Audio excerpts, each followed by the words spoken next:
bajo ya la parte de lo que es la antítesis de esta enseñanza, empezamos con esto. La idolatría es tan sutil de tan bajo peso atómico que en el menor descuido se introduce en el torrente sanguíneo del alma y contamina todo el cuerpo. La idolatría es tan ruin, tan pervertida, que entra dentro del torrente sanguíneo del ser humano, que contamina el alma y todos sus pensamientos. Y de este modo, alejándolos del pensamiento de la Torah, alejándolos de Hashem y de su Torah. Porque aquel que fija sus pensamientos, tiene fijados sus pensamientos en el pensamiento pagano, está lejos de la Torah de Hashem. Es algo que la misma Torah habla, lo habló nuestro Adón, lo habló el Rak Shaul, y así sucesivamente. Okay. ¿Cuál es el antídoto de la idolatría? Es la Torah de Hashem, son los profetas, es Mashiach, es dentro y por medio del mundo de la Torah, de los profetas y de Mashiach, que hemos de analizar la teoría cristiana del nacimiento virginal. La verdad, dice la Torah, nos hace libres. Y la verdad está en la Torah de Hashem, la verdad está en Mashiach, habló la Torah de Hashem. Así que el antídoto a todo este pensamiento pagano es conocer la Torah de Hashem y lo correcto, que es el motivo de estas enseñanzas. Darle el pensamiento hebraico para que se alejen del pensamiento pagano. Okay.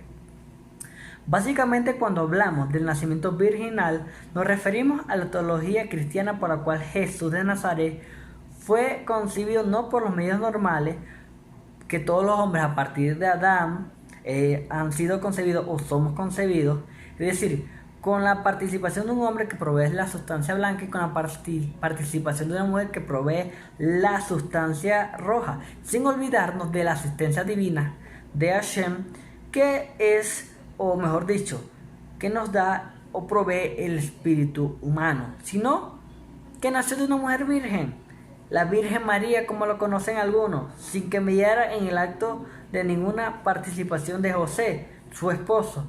Así la concepción de Jesús fue sin un padre humano, contrario al proceso natural, sino que el Espíritu Santo reemplazó a José en el acto y por tanto María concibió divinalmente y consecuentemente el resultado de ello es Jesús de Nazaret, el Cristo o el Dios hombre. Okay. Sobre esta base, la teología cristiana enseña que en realidad el nacimiento de Jesús no fue su nacimiento, sino solamente su encarnación. Por tanto, Jesús es 100% Dios, como si no tuviera nada de hombre, y 100% hombre, como si no tuviera nada de Dios. Dios de Dios y luz de luz. Engendrado, pero no creado, el hombre Dios.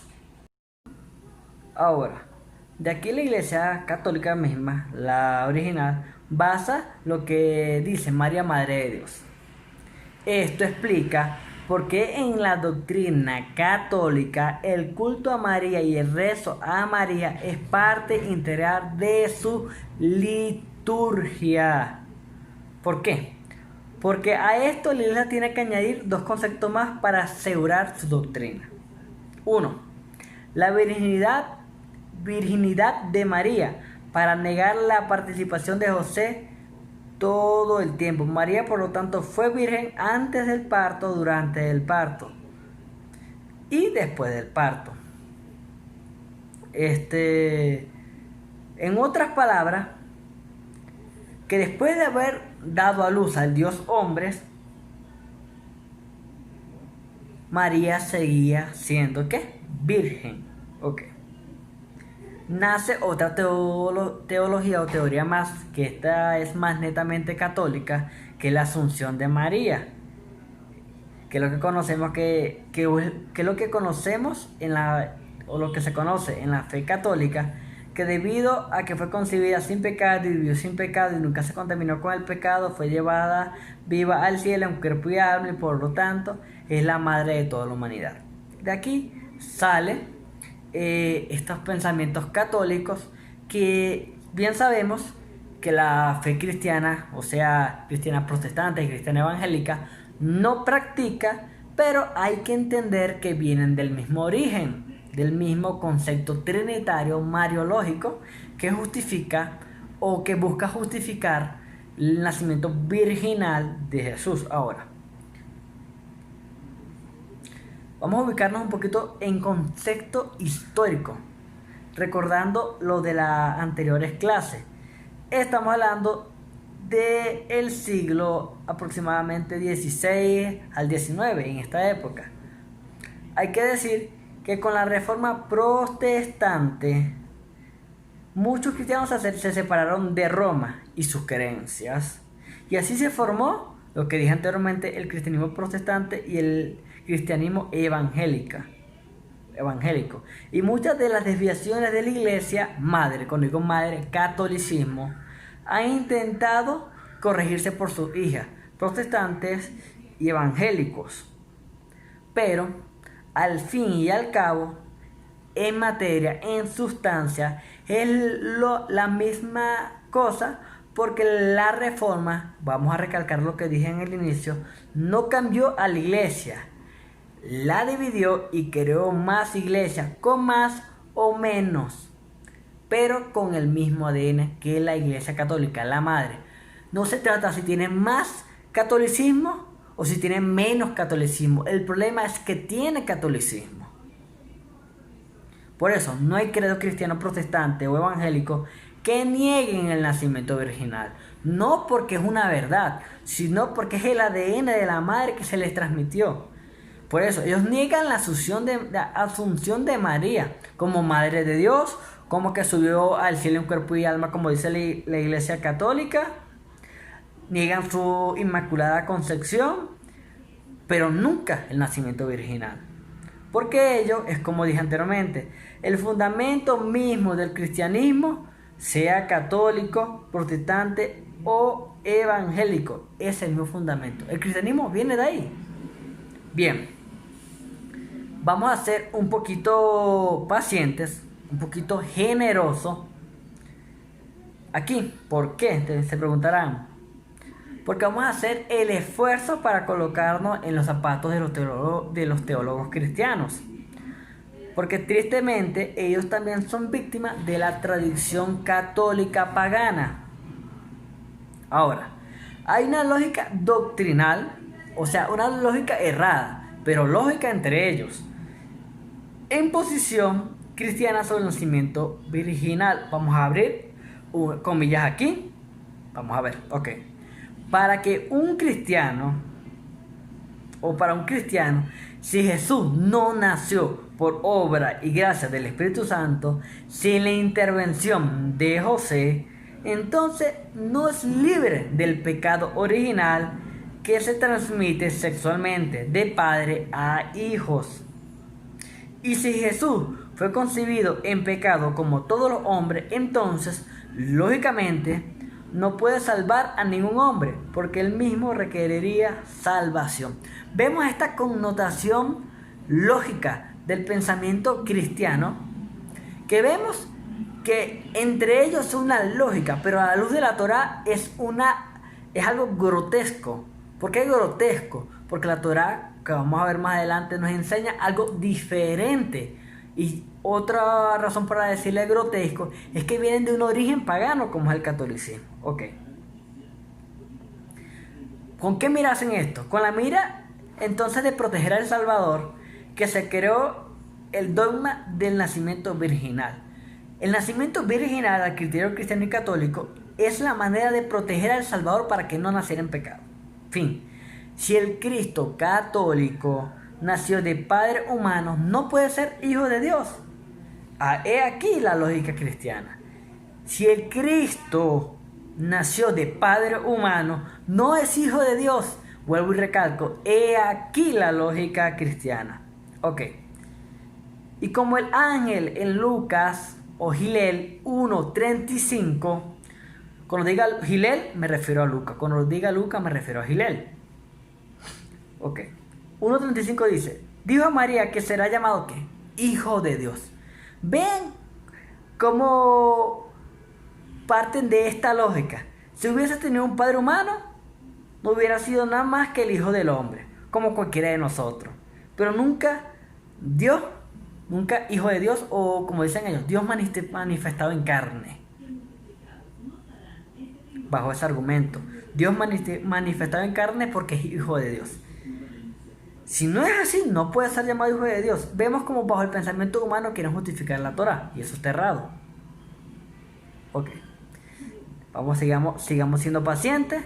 De ahí se deduce que si el Cristo católico o el Cristo tuvo como padre a José o a cualquier otro hombre, entonces no puede ser el Salvador. Claro, porque bajo su lógica, si José fuera el padre, no puede ser hijo de Dios, mucho menos puede ser el Salvador. Y mucho menos puede nacer sin pecado, porque nació por vía sexual y pecó. Ese es el pensamiento lógico del cristianismo. Porque según el cristianismo, el padre transmite el pecado original. Por tanto, si una mujer concibe de un hombre, el que ya viene marcado por el pecado original, es de pocas palabras, que según el cristianismo, si nace de José, José le transmite el pecado original y por eso no puede ser Salvador y mucho menos el Hijo de Dios. Ok. ¿Esto lo hacen con qué mira? Esto lo hacen con la mira de salvar a Jesús del pecado original. Dios no permitió que José, miren la lógica, Dios no permitió que José interviniera en la formación de Jesús, sino que lo reemplazó el Espíritu Santo. Debido a esto, Jesús fue concebido sin pecado y nacido sin pecado, por lo tanto tiene mérito para salvar a los hombres pecadores, como fue concebido por el Espíritu Santo, es Dios como si no tuviera nada de hombre. Repito, como fue concebido por el Espíritu Santo, es Dios como si no tuviera nada de hombre. Como fue engendrado con el óvulo de una mujer, es hombre como si no tuviera nada de Dios. ¿Ven la lógica? Porque la embarazó el Espíritu Santo, o sea, lo reemplazó, es Dios. Pero como tiene óvulo de mujer, es hombre. Vean esa lógica. Ok. Esto que les acabo de explicar es más o menos la posición tanto protestante como evangélica de las denominaciones cristianas. Ambas teologías se resumen en una sola declaración. El Cristo cristiano es el Hijo de Dios nacido de mujer. Esto lo justifica en Gálatas 4:4. Pero no de hombre, es Dios manifestado en la carne. Vamos a ver lo que dice Isaías 7:14. Así dice Isaías 7:14. Por lo tanto, Adonai mismo os dará una señal. He aquí, la Betulá, la Virgen, quedará encinta y dará a luz un hijo y llamarán su nombre Emmanuel. De aquí vemos cómo ellos soportan el nacimiento virginal. De aquí. En las traducciones más Reina Valera o más cristianizada, por decirlo de algún modo, va a decir: la Virgen quedará encinta y dará a luz un hijo y llamarán su nombre Emmanuel. Así va a decir Virgen, Betulá. Acuérdense de esa palabra y espero que la tengan anotada. Betulá, Virgen. Claro, hay que tener en cuenta que tanto evangélicos o protestantes están en serios problemas cuando un católico les dice: si ustedes niegan la Inmaculada Concepción de María, ¿cómo explican entonces que aunque haya sido el Espíritu Santo el reemplazo a José, en el asunto Jesús mismo no fue manchado en el pecado original? ¿Cómo harían? Dando un basamento, un basamento hebraico, ¿cómo harían para sostener que Jesús nació por un nacimiento virginal sin la Inmaculada Concepción? Ya que en el catolicismo se creó la Inmaculada Concepción para justificar el nacimiento virginal. En este punto hay que reconocer que la misma teología católica está más desviada, pero en su desviación buscan fortalecer más su pensar que el mismo pensamiento cristiano. Pero ambos pensamientos, uno más pervertido que otro, sí, pero buscan justificar. Sabemos que la teología cristiana está menos pervertida que el catolicismo, pero ambas están desviadas del trasfondo de la Torá, Y eso hay que tenerlo siempre en cuenta. Ok, así que sin importar cómo lo pongan, cómo lo quieras poner, el asunto se lo complica seriamente a los teólogos cristianos, como lo quieran ver. Es por tal razón que ese tema se vuelve un argumento circular sin fin. Es decir, buscan argumentar de 1001 formas, pero son solamente argumentos y no son basados en la Torah de Hashem, sino en argumentos. Ok, ¿por qué sucede esto? La respuesta es simple. Por acercarse a las escrituras judías con una mentalidad no judía, es decir, no hebraicas, con una metodología no judía, no hebraica, de interpretación de las escrituras. Lo voy a poner así: si las escrituras son un banco de información judía o hebraica, acercarse a ellas con una mentalidad no judía y con un sistema de interpretación ajeno y extraño a la fe judía o hebraica. Quiero que entiendan esto bien. Cuando digo judía o hebraica me refiero a lo mismo, no me refiero a dos cosas diferentes. Bueno, todo esto que es ajeno a la fe hebraica o judía nos llevará siempre a una seria desviación de la verdad, de la Torá, de la fe que fue dada una vez a los Kadoshim, a los santos. No porque la Torá o la escritura esté mal, no. No porque la información que da la Torá esté mal o esté mal dirigida. Y más adelante hablaremos un poquito más sobre Isaías 14 y sobre la palabra virgen que aparece ahí y que sabemos que en hebreo es Betulá. Ok. El problema aquí no es que esté mal, sino que la interpretación metodológica está mal.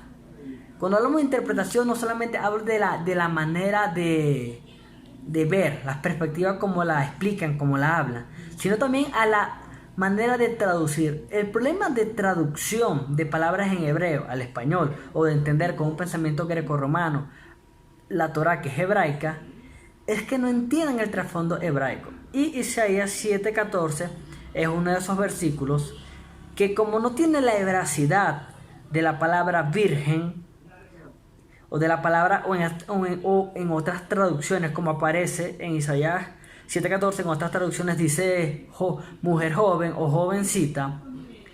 En las actualizaciones más nuevas aparece virgen, tratando de corregir un error. Que póngalo como lo pongan, está mal. Pero en las traducciones más viejas de la Reina Valera dice joven o jovencita o mujer joven. Y en Lucas, en Mateo aparece a María como virgen. ¿Ven la diferencia? Joven, virgen. Y aquí la vuelven a colocar virgen. Por eso vamos a leer más adelante Isaías 7:14 desde una perspectiva hebraica para ver qué dice. Ok. Ejemplo del debate que vamos a hacer. Es un autodebate. Uno mismo se plantea y se responde mientras van escuchando las explicaciones. Ok. Eso lo podemos explicar con el famoso cuento. No sé si alguno los conoce, pero muchas personas los conocen o se lo han contado y después se los olvida. Del sacerdote católico y el judío zapatero de la Edad Media, que muchos han escuchado, pero siempre a muchas personas les es nuevo. Ok. Como vemos, son dos mundos, dos mentalidades, dos sistemas de interpretaciones. Con el cristianismo sucede como en Google. Sucede como las traducciones de Google. ¿Cómo así? Usted pone una traducción de Google, por ejemplo, habla español y quiere colocar una frase en inglés.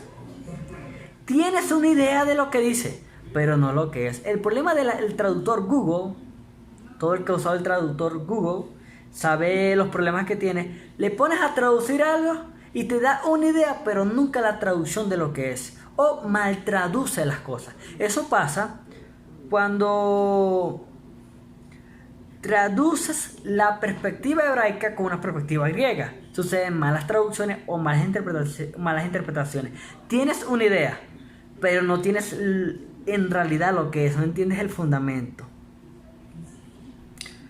Los disparates de traducción son evidentes y requieren corrección tras traducción. Esto lo vemos en el traductor Google, esto lo vemos en la Torá, con el pensamiento romano y no el pensamiento hebraico. Pensamiento romano es Google, buscando traducir el inglés al español mal traducido, que por cierto lo hacen. Okay. Cuando leemos la teología cristiana tenemos una idea del asunto, pero todo está confuso, tergiversado, corrupto aquí, corrupto allá. Se requiere entonces una corrección, una vuelta al documento original. Por eso vamos a revisar otra vez Isaías 7:14, usando la metodología correcta, acomodando lo judío con lo judío, lo espiritual con lo espiritual, lo histórico con lo histórico, organizando todo en orden. Ok.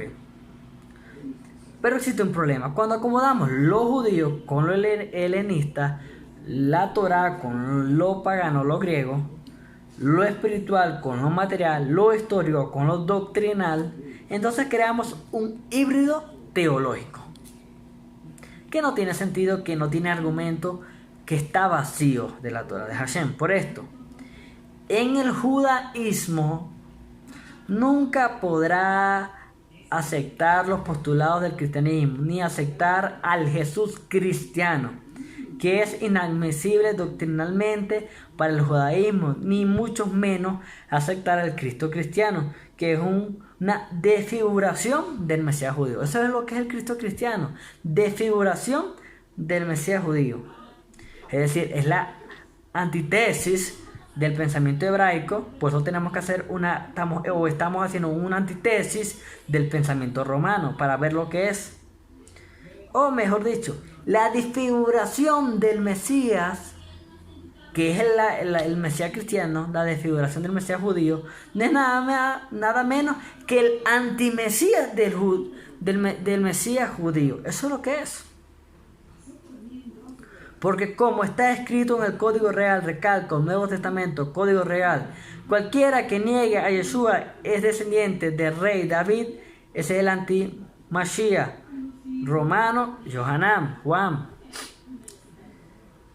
Y decir que Jesús, vamos a decirlo con el nombre griego, que Jesús es porque la madre viene descendiente de David, es negar la parte biológica davídica.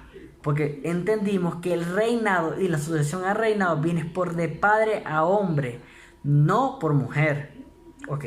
Yeshua, el Mesías judío, nuestro santo maestro, ha sido secuestrado, raptado por Roma, ha sido desfigurado totalmente, despojado de su real dignidad, de su real mesianidad, y es deber de todo judío rescatar a un hermano que ha sido secuestrado. Ahora, bajo el pensamiento que nos narra la Torá, que tenemos que renovarnos con la mentalidad de Mashiach, es decir, una mentalidad judía. En otras palabras, adquirimos una mentalidad judía. Eso es precisamente lo que estamos haciendo, rescatando a nuestro Mesías de las cárceles de Roma y trayéndolo de vuelta a nuestro pueblo, Israel. Ok, un repasito rápido. ¿Qué tenemos visto hasta aquí? Hemos visto tres cosas, anótenlas. Primero, hemos visto dos sistemas de interpretación, el judío, el cristiano. Hemos visto la definición cristiana, la definición cristiana del concepto que nos ocupa la teología del nacimiento. Hemos visto las implicaciones que tal teoría tiene en la teología romana y en la teología reformada o reformista. La pregunta que tenemos ahora es, ¿cuándo es, esto tienen que anotarlo, cuándo nos acercamos a la información que tenemos del Código Real, más llamado Nuevo Testamento, sobre el nacimiento de Yeshua, y usamos el sistema judío o el pensamiento hebraico de interpretación de las Escrituras, el cual es judío? ¿Qué nos dice? ¿Qué nos revela? ¿Qué nos habla la Torá? ¿Qué nos dice la Torá sobre esto? Porque si Yeshua es el Mesías, como hemos visto, que cumple con los requisitos, ¿qué nos dice la Torá entonces? Si ya sabemos que hay tantas cosas paganas, ¿cuál es lo santo de su nacimiento? ¿Qué es eso místico que hay ahí? La respuesta a todo esto es simple. Una totalmente contraria a la conclusión y pensamiento cristiano. ¿Qué es lo contrario al Mesías judío? El Cristo del cristianismo. ¿Cuál es el antimesías? El Cristo del cristianismo. ¿Por qué? Porque todo lo que esté contrario a lo que dice la Torá del Mesías judío es el antimesías, lo que llamaron Cristo, porque no es la mente o no es el Mashiach, no es lo que dice la Torá del Mashiach, sino que es una imagen desfigurada del Mesías, es decir, antimesías. Ok, para explorar más esto, vamos a explorar algo para entender la vida de José. Primero vamos a hablar. Punto 1. Matrimonio judío. Aquí comenzamos y titulamos esta parte como reconstrucción del Mesías judío. Antítesis del Cristo o antítesis del antimesías, que es el Cristo. Ok. La primera que tenemos que tener en cuenta es el asunto del matrimonio judíos en los días del segundo templo. La boda hebrea recibe el nombre de Kiddushin. Kiddushin. Esta palabra significa literalmente separación o santificación. Ya vamos a ver por qué. Es decir, un hombre y una mujer han sido separados el uno para el otro. Este Kiddushin encierra dos eventos muy importantes. Del Kiddushin nace los llamados Erusin y Nisuin. Coloquen. Kiddushin, separación o santificación, se desglosa en dos eventos importantes: Erusin y Niusin. El Erusin es lo que la Biblia llama el desposorio. En Jeremías 2:2 está escrito: ve y proclama a oídos de Jerusalén que así dice el Señor. Recuerdo el amor de tu juventud, tu cariño en los días de tu desposorio, cuando me seguías por el desierto, por tierra no cultivada. Quiero que observes la frase atentamente: tu desposorio. O Erusin. Erusin, desposorio. Esto es el contrato matrimonial. Contrato matrimonial, esquema. Erusin, desposorio, contrato matrimonial.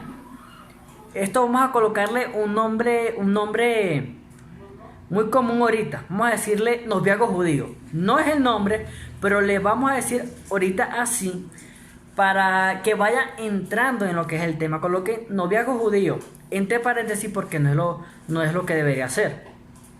Noviazgo judío en los días bíblicos. Okay. El segundo evento es Nisuin. Nisuin es lo que va después de lo que sabemos como Erusin. Primero Erusin y después viene Nisuin. Nisuin.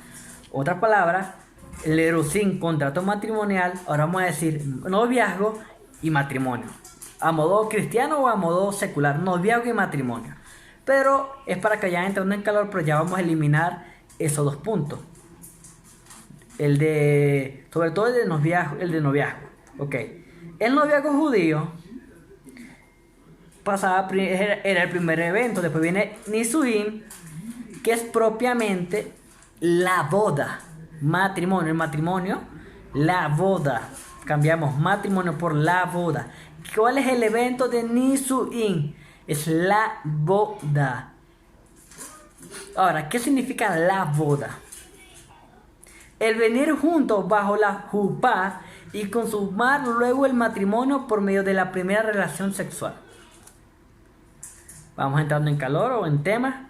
Ahora vamos a retomar el otro término. Kiddushin. Kiddushin. Kiddushin comienza cuando el padre del novio escoge o selecciona la novia para su hijo. Si la novia lo acepta, el padre hace una oferta que será pactada entre las partes mediante la entrega de una ketubá. La ketubá o contrato matrimonial. Ketubá, contrato matrimonial. Hay que tener todos estos conceptos al tanto Porque si no entendemos el contexto hebraico, no vamos a entender el contexto de la Torá. Ahora, la ketubá o contrato matrimonial se leía en voz alta al frente a dos o testigos. De ahí nace que cuando una persona va y se casa, tiene que existir dos testigos para que verifiquen o para que certifiquen lo que es el matrimonio, el contrato matrimonial. Parten de estos principios que narra la misma Torá. Ok. Se leía en voz alta frente a dos testigos como una propuesta del novio a la novia. El objetivo de la ketubá es proteger a la novia. El novio entonces procede a pagar al padre por la ketubá, el contrato, para que finalmente pase su nombre y pueda entonces casar. Entonces recalquemos. El novio entonces procede a pagar al padre por la ketubá para que finalmente pase su nombre y pueda entonces casarse. Recalco por segunda vez porque es importante tomar en cuenta estos apuntes para entender bien lo que es la parte hebraica. Okay. El novio debía pagar generalmente un alto precio por la ketubá o contrato matrimonial y se le entrega a la novia. Mientras el novio y la novia están en Erusin, acuérdense, en Erusin o desposorio, el compromiso es ya muy serio, pero aún no viven juntos. Sin embargo, ya son considerados marido y mujer. Mientras duraba el desposorio, ambos estaban en casas separadas. El novio terminando los detalles de la casa para la novia y la novia preparando su ajuar de bodas. Generalmente no se veían en el intermedio, pero la novia comprometía dejaba por la noche una luz encendida en su cuarto para identificarla. Una luz en alto en su cuarto que identificaba que era la prometida. Entonces el novio le enviaba emisarios con regalos y dones especiales para que fueran preparándose para la boda. Los emisarios sabían dónde estaba ella porque dejaba una luz encendida marcando su residencia, lo que dije anteriormente. Pero tenía que esperar hasta el día de Nisuin o fiesta de bodas para habitar en ella juntos. En este tiempo de espera era de generalmente un año. Como está documentado en la Mishnah, en el Tratado de Ketubot 5.2, donde se documenta lo siguiente: a la Virgen se le conceden 12 meses después de haber sido solicitada por el marido, tras los esponsales, para que se provea a sí misma. Del mismo modo que se concede a la mujer, así ha de conceder también al varón, para que se provea a sí mismo. Ahora, es importante anotar que desde el primer momento de compromiso o erusin, cualquier violación de la ketubá o pacto matrimonial era considerada como adulterio. Es más, cualquier violación de la ketubá era penada más severamente si ocurría durante el tiempo de erusin, compromiso, que durante el matrimonio mismo, como consta en Sanedrín 7.14. Ahora, ¿qué significa esto? Que el adulterio, la pena era más severa de adulterio en tiempo de compromiso que en tiempo de matrimonio. El adulterio en compromiso era más fuerte el castigo o la pena que el adulterio que se cometía ya bajo el matrimonio. El erusin o desposorio, vamos a decirlo así, o recalcar, es equivalente al novio de nuestra cultura. Este era el estado en que se encontraba Joseph y Miriam cuando tienen el lugar el tema que venimos estudiando. Estamos hablando de cuando hablaba el ángel. Estaba en tiempo de ¿qué? De compromiso. Tengan esto en mente, que el desposorio en los días del segundo templo, aunque pareciera a lo de hoy en día, era muy diferente.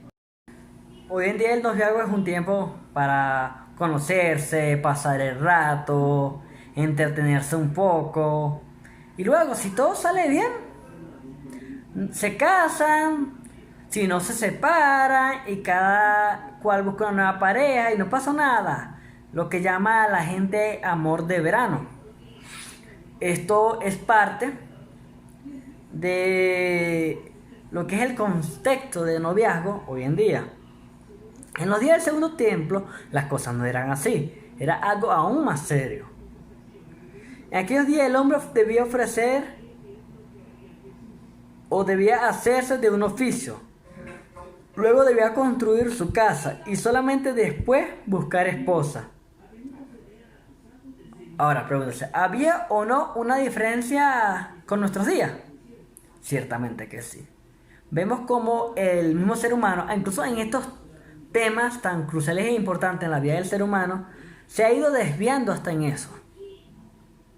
Por otro lado, en los días del segundo templo, Erusin Nisuin, acuérdense que deben tener anotado el significado de ambos, se daban en días separados. En el tiempo el uno del otro eran dos eventos distintos. Es decir, que Erusin y Niusin se daban en días separados, tiempos diferentes, totalmente diferentes.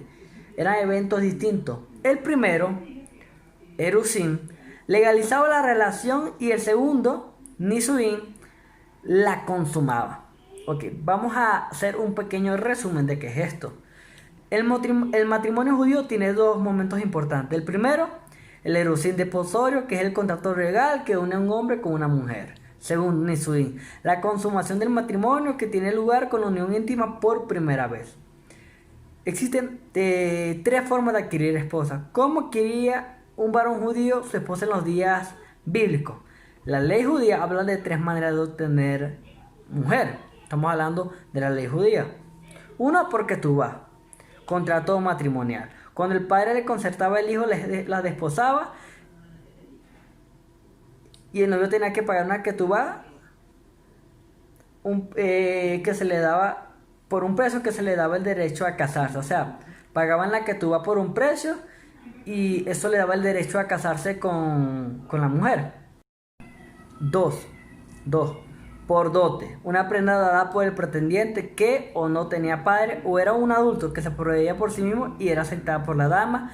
Y la tercera manera, por relación sexual, cuando la chica era virgen, no desposada y ella consciente. Recuerden esta palabra y anótenle. Chica que era virgen y no desposada, esto es importante. Ok, esta parte tercera, véase Deuteronomio 32 del 28 al 29. Esto es evidente en el tratado mishnaico Kiddushin 1.1, donde está escrito: a la mujer se la puede conseguir de tres maneras. Se adquiere con dinero que le entregue el hombre al pronunciar la fórmula de los esponsales, por documento o por la unión sexual con vista a la consumación matrimonial. En otras palabras, si en ciertas circunstancias el novio, siendo mayor de edad, recibía autoridad para consumar el matrimonio o decidía hacerlo por razones de mayor peso, podía prescindir de venir juntos bajo la jupá y de esta manera se consideraban oficial y legalmente marido y mujer. Ahora, teniendo esto en cuenta, piensa en esto. Si tenemos este último caso, en que no hay erusin, compromiso, sino que inmediatamente hay nisuin, consumación, un matrimonio, era legalmente aceptado como acto matrimonial, es decir, que el que consumía, el que hacía nisuin, tenía que casarse. Entonces, si esto era aceptado legalmente como acto matrimonial, mucho más legal era para una pareja en estado de desposorio, si el novio tenía la mayoría de edad, optar por la tercera opción para consumar el matrimonio, como lo dijimos anteriormente. Podemos añadir a esto el caso de Salomón y su hija. Esto se explica, esto es una aplicación de lo que es Torah oral. Dos puntos más. El concepto de virgen en el mundo no judío en la antigüedad con el culto pagano, escuchen esto, se creó el concepto virgen. ¿Para qué? para denominar a las santas prostitutas sagradas que servían en templos paganos a los hombres. ¿Cómo es esto? Ellas eran reconocidas porque se rapaban completamente el cabello y así las mujeres que se cortaban el cabello eran vírgenes santas, es decir, prostitutas sagradas. A estas mujeres se les llamaba vírgenes porque no eran de ningún varón, es decir, que no eran mujeres casadas, no estaban casadas con ningún hombre, sino que estaban sexualmente con muchos hombres, pero estos hombres pertenecían al servicio de lo que es el templo o los sacerdotes paganos. Por eso eran consideradas vírgenes santas, ya que estaban consagrados al servicio sexual de los cultos paganos.